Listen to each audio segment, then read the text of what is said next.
Welcome back to Battlefront News. This is real news, this is not an April Fool's joke. If I were doing that, it would probably involve Darth Vader, a llama and some snow.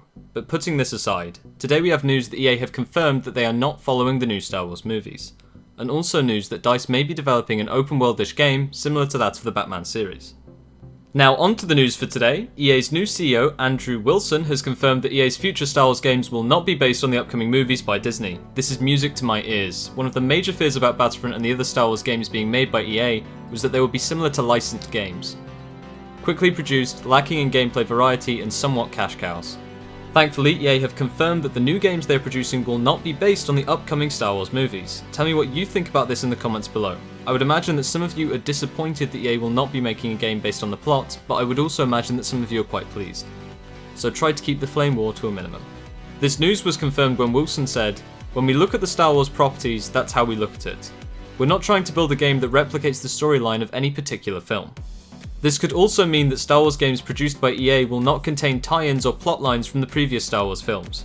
Obviously there will be Star Wars aspects like stormtroopers, Star Destroyers, but perhaps less of the film characters and more about the battles and conflicts within the Star Wars universe. Interestingly enough, as a film has not yet been made about the Old Republic era, I would say that this is still on the table for potential development. Now moving on, in the same interview Wilson spoke about following the success of the Batman series by Warner Bros.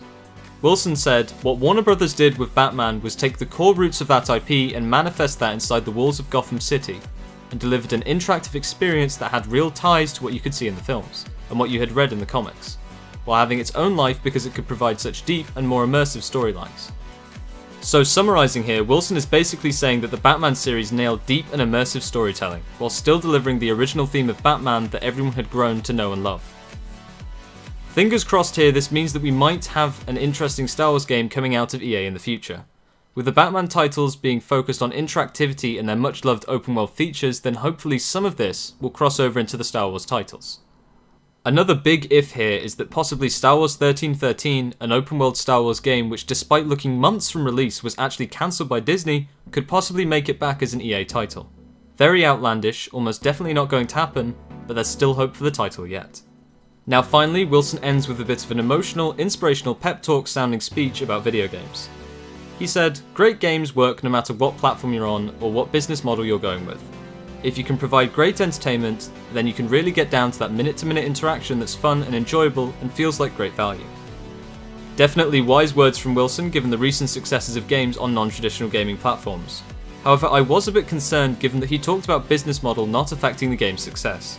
Here I have to disagree. If your business model relies on shoving promotion and pay-to-win schemes down your consumers' throats, then it's definitely going to affect the overall crowd reception of the game and their willingness to buy more DLC from you. Ultimately, this comes down to numbers and what gives the most profit, but I know personally from my own experience within games, I am less likely to buy content from the publishers and the developers of the game if they have constantly pestered and interrupted my gaming experience and forced me to try and buy something to win the next game. That's all for the news today. If you have something to say about the topics we've covered, then be sure to leave your thoughts in the comments below. As always, have a great day and I'll see you in the next update.